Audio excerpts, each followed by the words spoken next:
السلام علیکم دوستو، جیسا کہ آپ سب کو پتہ ہے کہ سفر المظفر کا مہینہ شروع ہو چکا ہے۔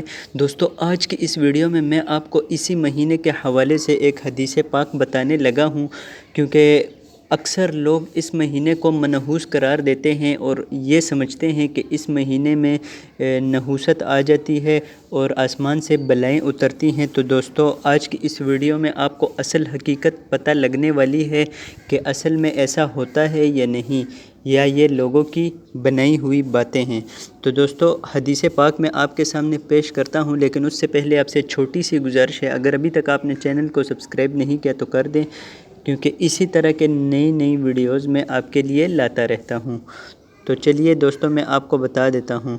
رسول اللہ صلی اللہ علیہ وسلم نے فرمایا، کوئی مرض متعدی نہیں ہوتا، اور نہ بدشگونی کی اصل ہے، اور نہ الو میں نحوست ہے، اور نہ سفر کی نحوست کی کوئی بنیاد ہے۔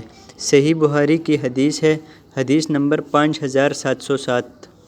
تو دوستو اس سے یہ ثابت ہوتا ہے کہ سفر کے مہینے میں کوئی نحوست نہیں ہے، بدشگونی کی بھی کوئی حقیقت نہیں ہے۔ جو لوگ کہتے ہیں کہ اگر تمہارے سامنے سے کوئی کالی بلی گزر جائے تو تمہارا کوئی کام اچھا نہیں ہوگا، یا لوگ کہتے ہیں کہ تیرا نمبر ٹھیک نہیں ہوتا، تو دوستو یہ لوگوں کی بنائی ہوئی باتیں ہیں، اس پر یقین نہ کیا کریں۔ تو دوستو اس ویڈیو میں نے آپ کو اصل حقیقت بتا کر اپنا فرض پورا کیا ہے۔ اب میں دیکھتا ہوں کہ آپ چینل کو سبسکرائب کر کے اور اس ویڈیو کو لائک کر کے اپنا فرض پورا کرتے ہیں یا نہیں۔ اللہ حافظ۔